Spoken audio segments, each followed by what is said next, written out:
বিয়ানীবাজার উপজেলার চারখাই ইউনিয়নের দক্ষিণ নাটেশ্বর গ্রামের প্রবাসী এম.এ. কুদ্দুস খাঁ মজনুর উদ্যোগে এলাকায় একটি স্কুল নির্মাণের উদ্যোগ নেন। জানা যায়, গ্রামের ছেলেমেয়েদের পড়াশোনার কষ্ট দেখে তিনি নিজ ইচ্ছা থেকে স্কুল করার চিন্তা ভাবনা করেন। যেমন উদ্যোগ তেমন কাজ। বিশ্বনাথ বাবু রায়ের কাছ থেকে ৩৯ শতক জায়গা ক্রয় করেন প্রবাসী এম.এ. কুদ্দুস খাঁ মজনু। এই জায়গাটা একটা স্কুল করার কথা আমার লোকে আলাপ করলাম। আলাপ করে আমার কইলা যে এলাকা তো বেশ দূর স্কুল বাচ্চা ছেলে পড়তো নানো, এই হিসাবে এই জায়গাটা যদি হয় দেওয়া যায় তাহলে স্কুল করবা। তো আমি ওই হিসাবে দেখলাম একটা ভালো কাজের লাগি, আমি ওই জায়গাটা তারারে দিলাম স্কুল করার লাগে। আর বেশ দূর হয়ে গিয়ে বাচ্চাতে পড়তো, এটা বাচ্চাদেরও শিক্ষার প্রসার করবো, এইসব বিবেচনা করে ওই জায়গাটা তাহলে দিলাম। কিন্তু ওই জায়গায় ৭ নং ওয়ার্ডের সাবেক সাধারণ সম্পাদক আওয়ামী লীগ নেতা জামাল উদ্দিন ও তার ভাই কয়েক বছর ধরে কৃষিকাজ করে আসছেন। জমির বর্তমান মালিক এই জমিতে গ্রামের ছেলেমেয়েদের জন্য একটি স্কুল করতে চায়, তা মানছে না দখলদার জামাল উদ্দিন। এ বিষয়ে জমির মালিক এম.এ. কুদ্দুস বলেন, আমি একজন প্রবাসী, দেশের বাড়া থাকি। আমি আপনারা জানেন আমরা যে দক্ষিণ নাটেশ্বর কুমরান যে এরিয়াটা, এটা অত্যন্ত এরিয়াটা অবহেলিত এরিয়া। আমরা দীর্ঘদিন থাকি, আবার দেশের বাড়া থাকি, প্লাস আমরা গ্রামও থাকি না, আমরা সবাই আমরা টাউনও থাকি। প্রায় 15 বছর হয়ে গেছে, আর সব আমরা দেশের বাড়া থাকি। তখন আমি যখন দেশের মাঝে মাঝে গ্রামের বাড়িতে আই, তখন সবাই আমার গ্রামের মানুষের একটা দাবি ছিল যে আপনি একটা স্কুলের ব্যবস্থা করে দক্ষ। আমরা দীর্ঘদিন থাকি, বাচ্চারা খাউকরাত প্রায় 3.5 কিলোমিটার রাস্তা অতিক্রম করতে হয়। এটা অনেক সময় আমি আবার আমার কাছেও খটকা লাগছে, কারণ আমরাও স্কুলেও খাউকরাত গেছি, অনেক কষ্ট করি। আমার দুঃখ ওই জায়গাত দলিল যার ভূমিতার, আমার দলিল আছে, নামজারি আছে, খাজনা আছে। কোর্টে যদি তোরে দে তুই জায়গা খাইবে।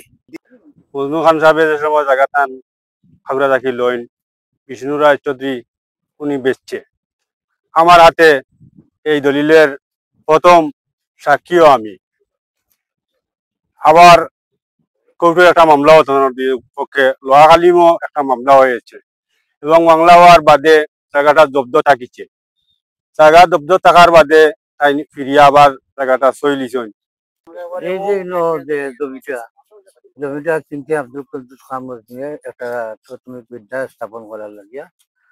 এখন তারা বলছে যে তারার কিনা এই ব্যাপারে নিয়ে অনেক মামলা হয়েছে, মামলা এখনো কোনো নিষ্পত্তি হয়নি। তারা দূর করবো এই জমিটা, তারা মানে এখনো চাষ করছে। এই জামাল উদ্দিন, একলিমউদ্দিন, এরপরে সলমান উদ্দিন। আচ্ছা, এই যে আপনাদের আমার যে জায়গা আছে, একেবারে আমার আব্দুল কুদ্দুস খান মজনু ট্যাঙ্ক কিনছেন, আমরা সবাই জানি স্কুল বানিয়ে লাগে ট্যাঙ্ক কিনছেন। ওখান জি, এখান আছিল খাউকার বিষ্ণুবাবুর, বিষ্ণুবাবু। আর বিষ্ণুবাবু বাদে এনকেন লইছই কুদ্দুস খাঁ মজনু এনকেন লইছই, লইয়া কইছন একটা স্কুল দিতা। আপনারা একলিম জামাল তেনকেন সই একটা জায়গা তো জব্দ করে পাও আছে, এগুলা কোর্ট ভাঙি দিছন, তেনকেন কোর্ট আর ভান্ডা না তখন। আব্দুল কুদ্দুস মজনু স্কুলের লাগে তাই যেটা তাই স্কুল লাগে যেটা স্কুলের লাগে একটা স্কুল হইতো ওই হিসাবে তাই কিনছেন। আচ্ছা, কিনছেন তো তার কাগজপত্র সব আছে। আমি যখন আমার জমিনটা আমি যখন কাগজ করিয়া নামজারি করি, তখন আমার প্রতিপক্ষ বাবুর জমিটা খেত করতা, প্রায় দীর্ঘদিন থাকি খেত করতা, আবার বাবুর জমিন বাগির চাষ হিসাবে করতা। কিন্তু যখন আমি নামজারি করছি, বাবু আমি আমার জমিনের নামজারি করছি স্কুলের, প্রথমে আমি চেষ্টা করছিলাম ডাইরেক্ট আমি স্কুলের নামে দেওয়া লাগি। কিন্তু তখন তাকে কোর্ট থেকে কইল যে আপনি আপনার নামে পয়লা আনবা, এর বাদে আপনি স্কুলের নামে দিবা। তখন আমি যখন আমার নামে আনছি, নামজারি করে আনছি, তখন তার সাথে সাথে তারা জমিনটা, তখন তারা আওয়ামী লীগ গভর্নমেন্টে ছিল, পাওয়ারে ছিল, তখন তারা পাওয়ার নিয়ে তারা মানে দলমত সন্ত্রাসী কাদায় তারা আমার জমিনটা তারা দখল করিয়া নিয়ে গিয়ে, তখন আমি অসহায়, যেহেতু প্রবাসী, আমরা দেশের বাড়িতে কেউ থাকি না, দেশেও কেউ থাকি না, তখন আমরা অসহায় হয়ে আমি 144 মানে কোর্টের আশ্রয় লই, এবং কোর্ট মহামান্য কোর্ট এগুলো 144 এবং 145 জারি করেন। এই অবস্থায় মামলা আমিও আমার তারা দলিল বাতিল মামলা করছি, তারাও আমার বিরুদ্ধে মামলা করছে। এর কারণ হইল গিয়ে আমি তখন বুঝতে পারলাম যে আমি একটা স্কুল দিতাম, যে আমি স্কুল নাই, তারা এগুর বিরোধিতা কেন করে। তখন আমি বুঝতে পারলাম যেহেতু এগুর পাশে কিছু সরকারি গোপার তারা মানে দখল করে নিচ্ছে। তারা এই দখল করে, তারা যখন ভাবছে যে এখানে যদি স্কুল হয় আর এই গোপাটা যদি সাথে রাস্তা হয়ে যায়, তাদের জমিনও ছাড়তে হবে টুডে টুমরো। এইভাবে তারা কিছু সন্ত্রাসী কায়দায় কিছু মানুষ তাদের মদত দিয়ে তারা জিনিসটা আমার বিরোধিতা করে এবং আমার জমিনটা এখনো না তারা মানে দখল করে নেয়। তখন আমি 144 করার পরে আমি, আপনারা জানেন ঈদের আমি ছিলাম দেশের বাইরে, আমেরিকাতে ছিলাম। এরপরে আমি যখন দুবাইতে, আমার যেহেতু ব্যবসা, দুবাইতে আসছি। দুবাই থেকে আমার মা বাবার জন্য আমি ঈদ করার জন্য 7 তারিখ চলে আসছি।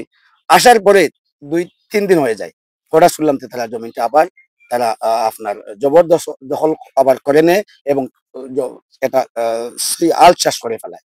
এই শুনিয়া আজকে আমি আমার কোর্টের মাধ্যমে আমি আমার থানার সাহায্য নিয়ে আজকে আপনারা দ্বারস্থ, সাংবাদিকের মাধ্যমে দ্বারস্থ হয়েছে যে আমার সঠিক বিচারের জন্য আমি পাই। আমি আমার জন্য না, আমাদের আপনারা চট্টরি দেখেন, এই গ্রামে প্রায় 90 ভাগ জমিন আমাদের, আমার বাপ দাদার জমি এখনো আছে। আমরা গ্রামে কেউ নাই, মানুষ এগুলা দেখাশোনা করে, কিন্তু আমরা যেগুলা হিসাবও নাই, আমরা তাও না সব সম্পদ ফালাই।